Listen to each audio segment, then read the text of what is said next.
Good evening, and welcome to another episode of Before It Was Headlines, It Was Prophecy. I'm your host, K.D. Elizabeth.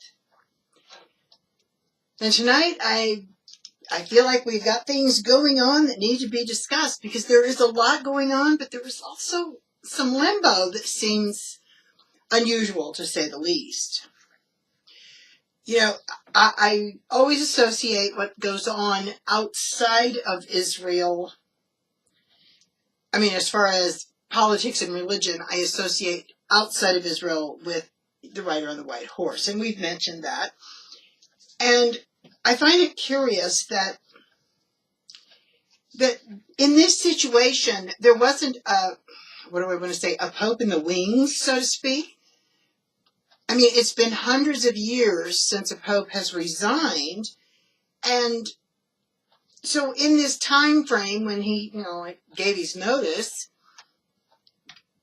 there could have been someone in the preparation, or at least this same group that is now seeking. Why weren't they seeking when they found out about this? I'm not Catholic, and I don't even have a clue what their protocol is, but it seems an odd place in history, especially with the publicity and everything that's been going on with the Catholic Church for some time.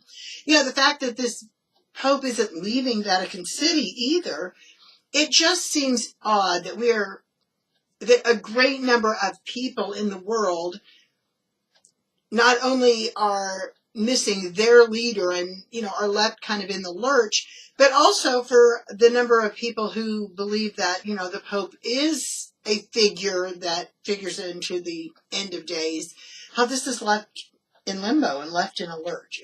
I find it curious.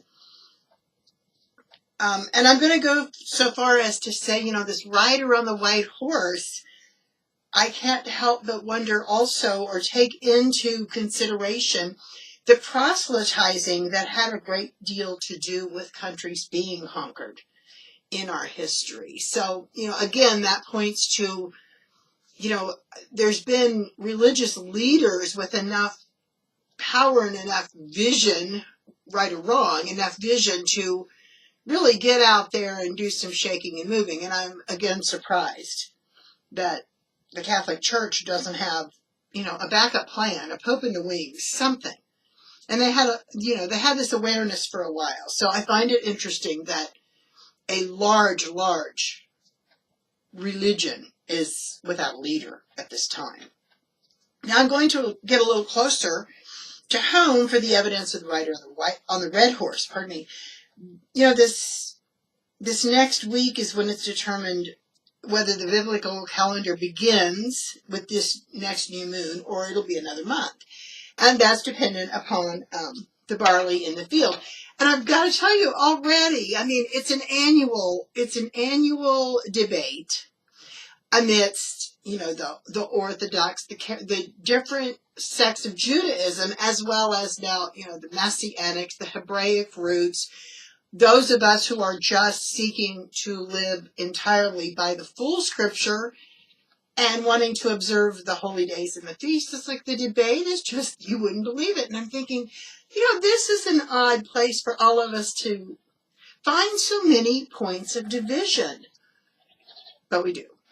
And so as this next week, as events unfold, we'll see if, the barley is Aviv, at the time of the new moon, and we'll watch all the various facets of those of us who share the same, what we say is the same basic faith. We'll see how that unfolds. Talk about evidence of no peace on the earth. But we also have our president of the United States is going to Israel for the first visit, I believe, to receive an award of presidential distinction, Medal of Distinction. And I find that fascinating also because, every time, the times that he and Benjamin Netanyahu, the prime minister, have been together, it's been very, very tense. And we haven't exactly been the best of hosts to this dignitary from a country we say we very much support. So I think it's going to be interesting to watch how, I just feel like this medal of distinction and the tension between the two leaders, I think it's going to be interesting that the no peace prophecy, no peace on the earth prophecy will, it fits in here somewhere. Not to mention all of us deciding, when are we going to have Passover? Now, groceries are astronomically priced, we know that, and fresh produce, I went to the grocery store today. Fresh produce literally feels like the wax fruit, on our grandma's table 40, 50 years ago. They used it for decoration. And that's really what the produce looks like now and feels like. And yet we continue to pay more for less nutrition. I've made a point to take note of the sales promos over this last year, too. I've been doing it for a while. And in this case, in this year's, the promotional ads, like, say, chicken breasts, whatever, that's on sale this week, or potatoes, whatever is on sale. I'm comparing it to what it was last year.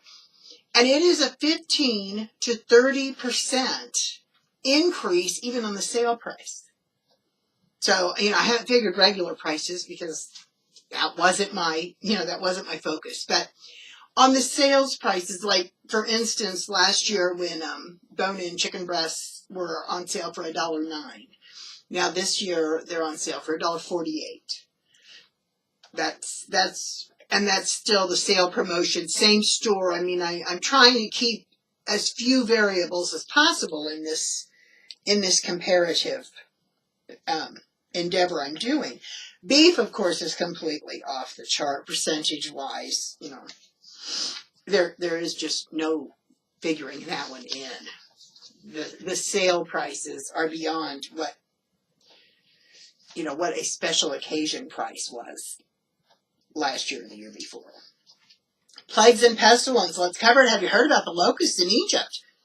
Here in just weeks before Passover, there's got to be something of biblical proportion in that.